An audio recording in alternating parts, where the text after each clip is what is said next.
Yo, what's up mga katakam? Nandito na naman tayo kay Sir Edson Villamilla sa kanyang farm dito sa Cabanatuan City. So i-update ko kayo mga katakam sa kanyang mga pang-out dito. Napakaraming mga bagong palabas. Sir Edson. Ayan si Tatay Edwin. Ayan, tara. At i-update namin kayo sa ating mga pang-out dito kay Sir Edson. Samahan niyo ako.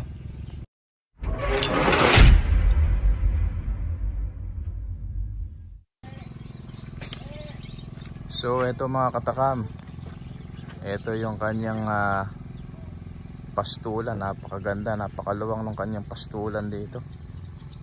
Ayan. Sa mga gustong bumili, pwede kayong sumadya o magtungo dito sa kanyang farm sa Cabanatuan. Ayan.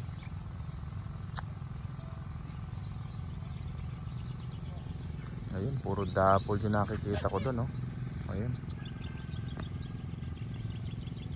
So mga katakam, ang tip nga pala natin sa mga baguhan pa lang na nag-aalaga, kapag kayo ay magpapastol o magpapakawala ng inyong mga alagang kambing, kailangan po pinakamaaga yung alas 10 ng umaga hanggang alas 3 po ng hapon. Ayan, ganyan din po ang ginagawa ni Sir Edson dito sa kanyang farm. So ayan, mahigit alas 10 na.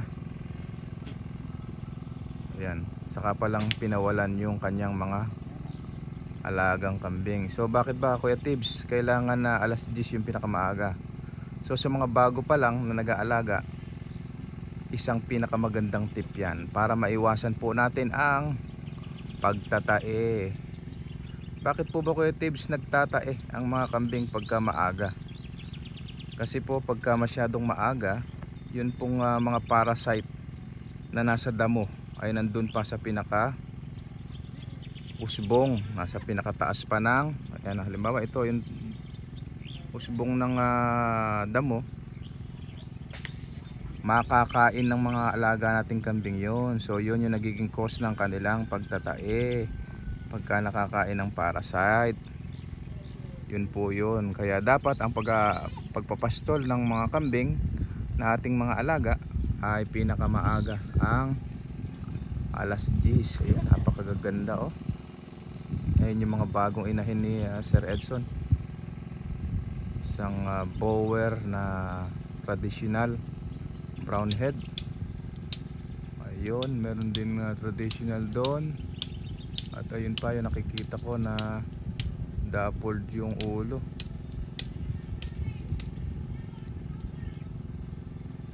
Ayun, napakaganda. Marami na po tayong pang out dito. Mamaya ipakikita ko sa inyo kung magkano ba ni Sir Edson i-out dito habang hinihintay natin si Sir Edson na makabalik at naghatid sa kanyang lola sa Talavera. So ayan, pinastol na ni Tatay Edwin. Ayan, ilatisin nyo na at mamaya malaman na natin yung mga presyo nyan. Kagandahan dito kay Sir Edson, pag kayo ay bumili, tuturuan niya kayo kung paano manggamot ng kambing, kung ano yung dapat isaksak kapag bloated ang kambing, ano ba yung dapat gamutin, ano dapat ipainom or isaksak na gamot. Kung kayo naman ay magpupurga, ano ba yung dapat na gamitin pang purga. Ayan, pagka nagkaroon ng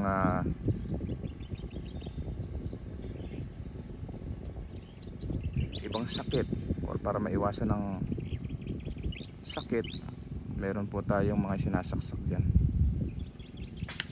Ayan, napakaganda. Ayan, dappled brown, the traditional bower brown head. Yan, merong mga itim. Ito siguro yung mga anak na ni Daniel, tong maliliit na to. So ito yung mga bagong paanak. Ayan, oh. Pwede nating ipa-reserve ito. kung makursunadahan nyo, ito mga bagong palabas ni Sir Edson, black saka blackhead na anak nitong traditional na ayun pala, ito pala yung anak ni Daniel. Ayan, kamukha ni Daniel. So ito mga katakam yung bagong panganak. Tingnan niyo yung ulo niya, kitang kita yung pagka dapol nung ulo. Isang blackhead na anak ni Daniel. So ang nanay itong si brownhead traditional na may ear tag na 0, ano number yan? 035.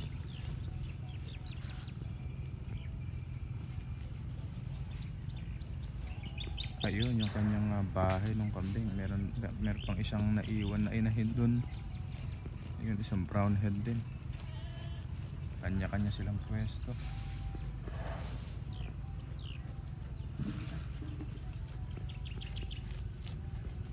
Isa lang pala ito. Sila yung naging ano. Ano?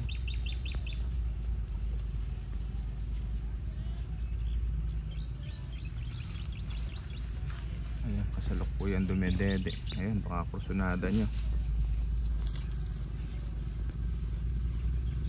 Pwede nating ipareserve kay Sir Edson to. Lalaki. Ayan, pwede nyong gamiting pang upgrade sa ating mga upgraded.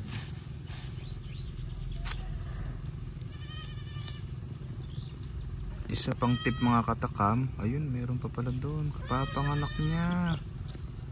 So yun, may nakita akong isang kapapanganak din doon na hindi pa gaanong nakakatayo.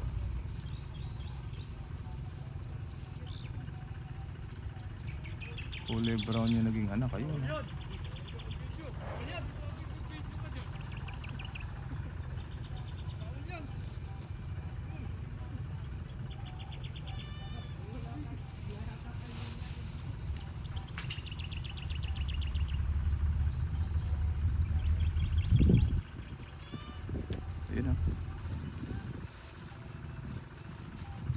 Dinidilaan pa. Ibig sabihin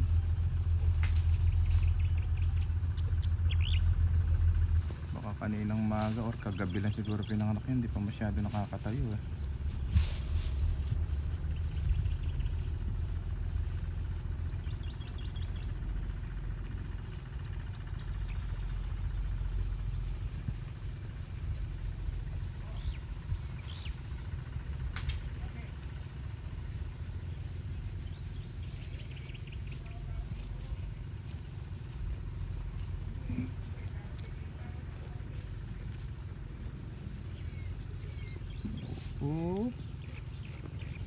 Yeah.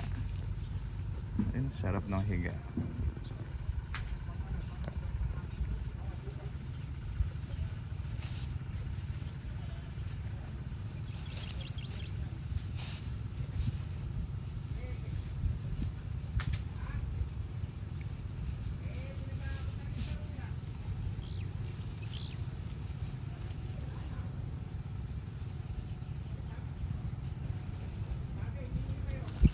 Tayo, diabetic ka.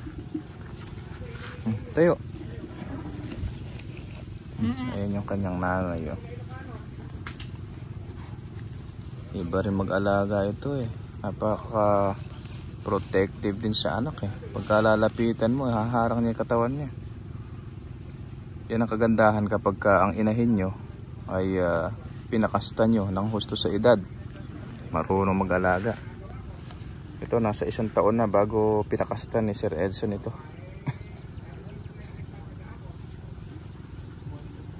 Kaya ito, magaling mag-alaga ng anak.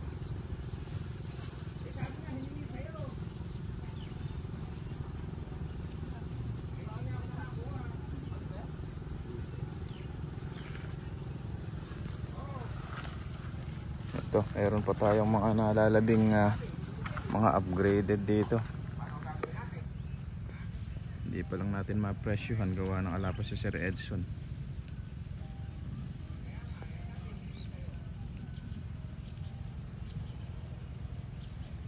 Maluwang. Yan ang kagandahan ng may maluwang na pastulan.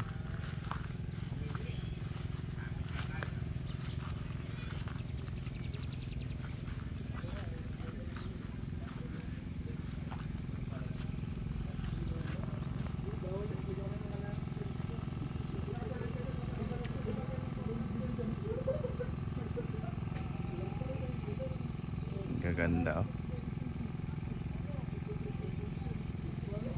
Ito tatlong inahin. Pinaghiwa-hiwalay din pala sa tatay Edwin, oh. Para makakain sila ng mabuti, mabusog. Ayun.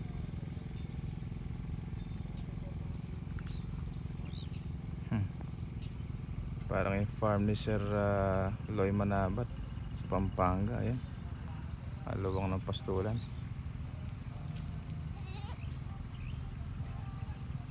Pilatisin nyo na po, baka kayo ay may makursunadahan dyan.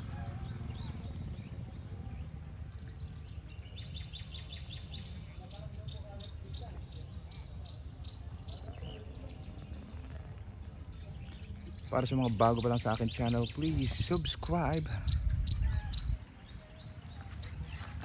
at i-click nyo na rin ang notification bell para lagi tayong updated sa aking mga susunod na video. Happy farming everyone. Papaalam na tayo. Thank you.